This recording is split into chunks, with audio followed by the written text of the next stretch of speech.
Good evening, everybody. Brian Neubert here from goldenblack.com, live in the pale moonlight of Mackey Arena, waiting for the snow to hit following Purdue's 79-61 rout of Northwestern here in West Lafayette. This is your goldenblack.com rap video brought to you, as always, by our friends at the Purdue Club Hotel. Thank you to them, as always, for their support. It is much appreciated. So Purdue is now 3-1 in the Big Ten, winner of 3 in a row.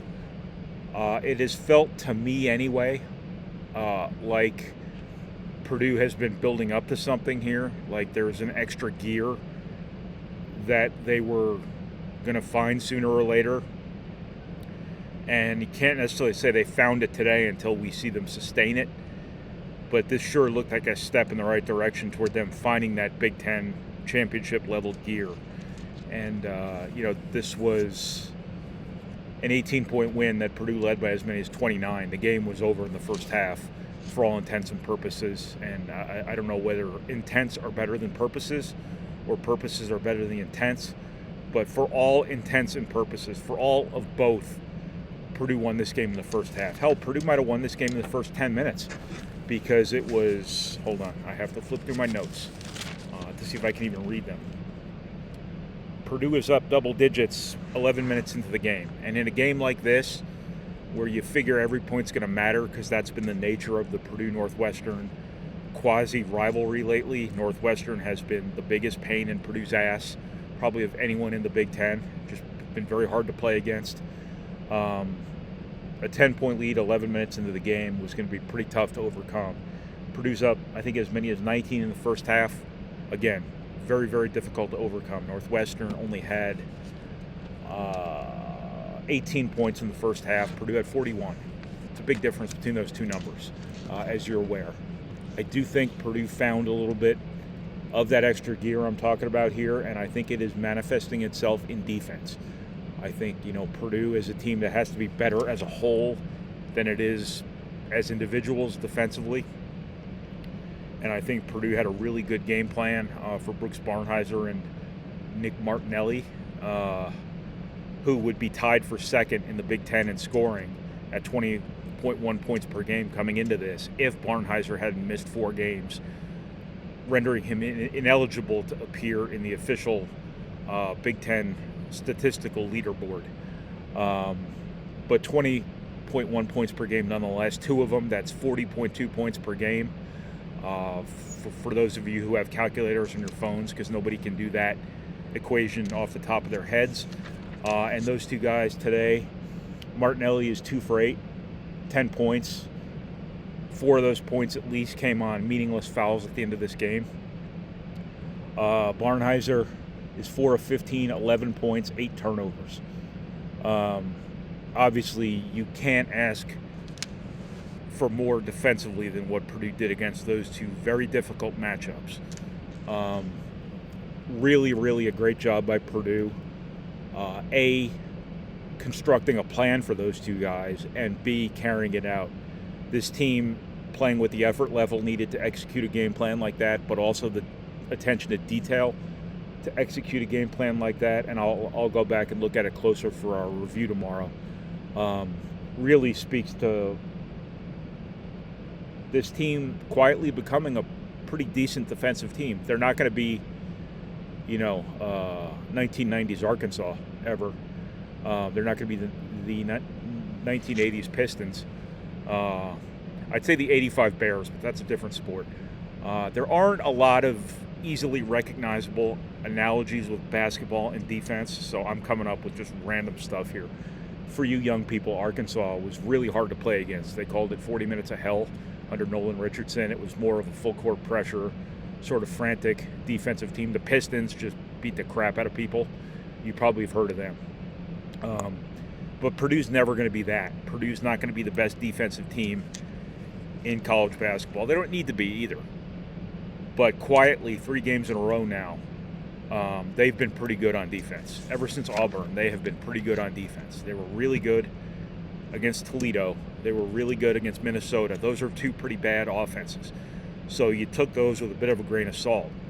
Northwestern isn't the best offensive team in college basketball, but they're better than those two teams.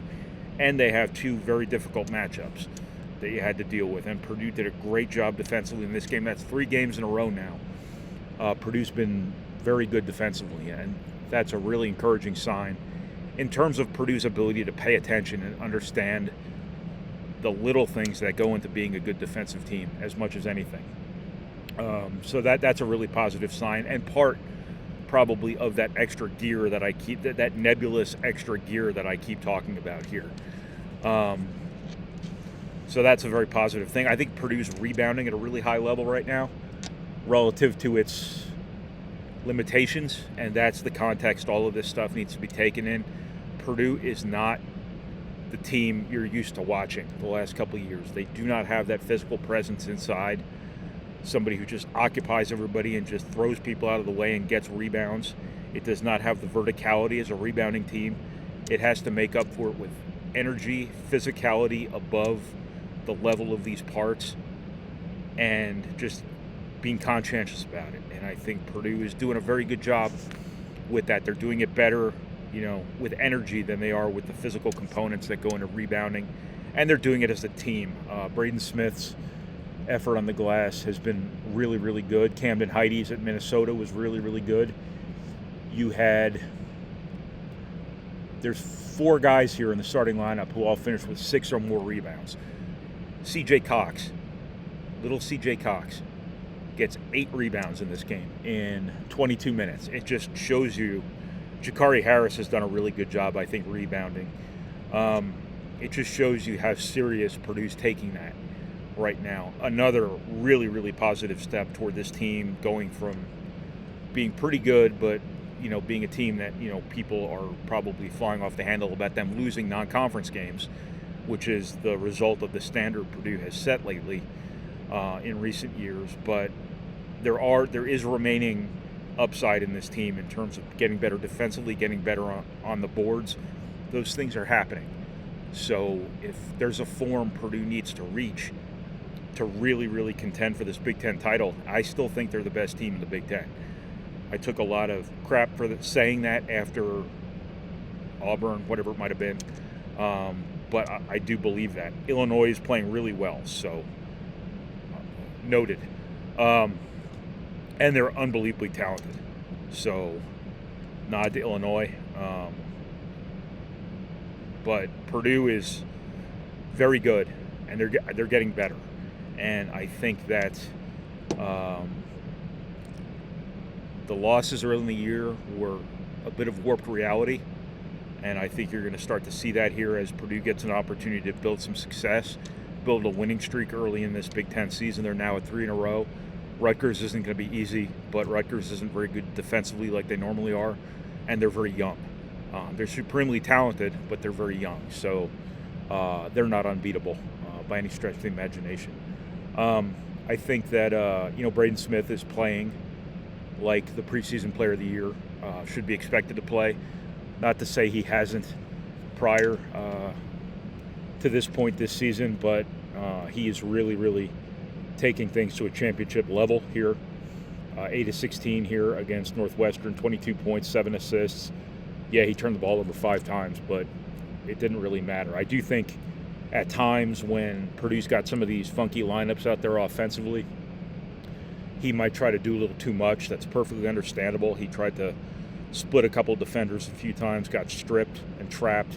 It led to turnovers, but for the first time, turnovers and the points off turnovers for the opponent didn't matter one bit because Purdue was so much better to start this game than Northwestern was. And really a lot of this stuff didn't matter in the grand scheme of things. It was that first half that mattered as much as anything, and Braden Smith was really good in that first half.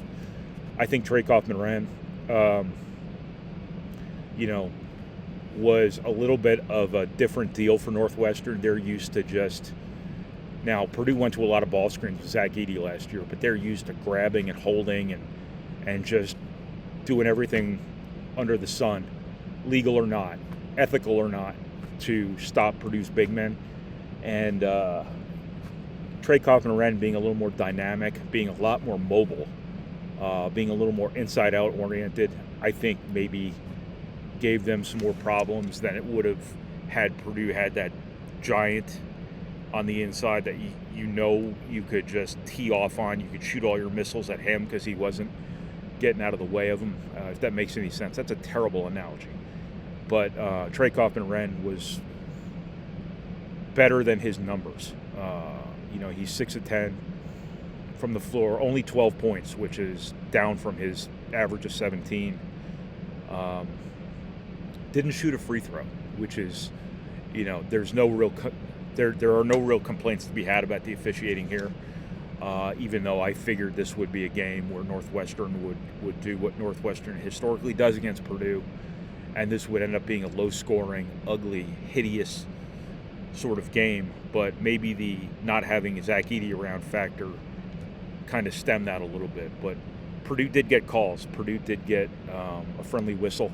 They were in the bonus pretty quick in the second half. But they also earned that whistle. And I think that, but Trey Kaufman-Renn not shooting any free throws was weird because, what people are starting to do to him is when he gets at a ball screen, when he slips out of it, they're pushing him, they're holding him, whatever it might be. He got hammered a couple times in the second half after the game was decided. So that's important context there. He got hammered a couple times and didn't get any calls. But again, I thought this was a pretty well officiated game. It's just uncommon to see Purdue's alpha front court scorer not shoot a free throw in a game. But this came down to Purdue's defense. I mean, Purdue just was really, really good on defense, and that's the story of the game as much as anything. And what you got out of some of your secondary contributors. Braden Smith and Trey Kaufman-Renn, for the most part, got their numbers. Smith certainly did. But Miles Colvin comes in, gives you 2 big threes. C.J. Cox, right off the bat, hits a 3. Again, that's the shot Purdue needs to hit. Trey Kaufman-Renn is doing an excellent job right now with his inside-out passing. He's catching the ball on that short roll. That's going to be our buzzword all season long. Every time you hear me say short roll, drink, or do something that's a little bit better for you than drinking. But him making that quick pass out to that guy that they're not guarding in order to rotate to Kaufman-Renn. That's 2 games in a row. Jakari Harris made one at Minnesota. C.J. Cox made one a minute into the game.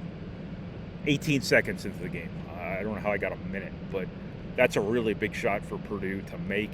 Kaufman-Renn in the second half threw a lob to Caleb First, coming again out of that short roll. Purdue's ability to make that second play off of that action with Braden Smith and Trey Kaufman-Renn up top is really important for this team, and you're seeing it really start to click too.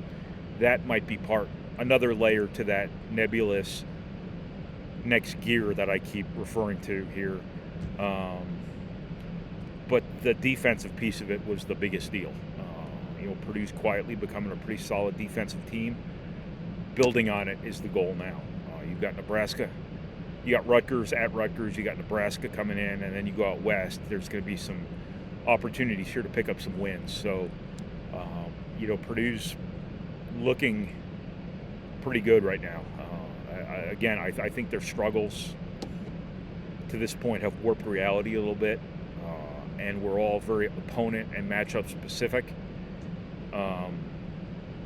And now I think Purdue's settling back into some normalcy in terms of the kind of teams it's going to be playing, but also it's just getting better on the fly here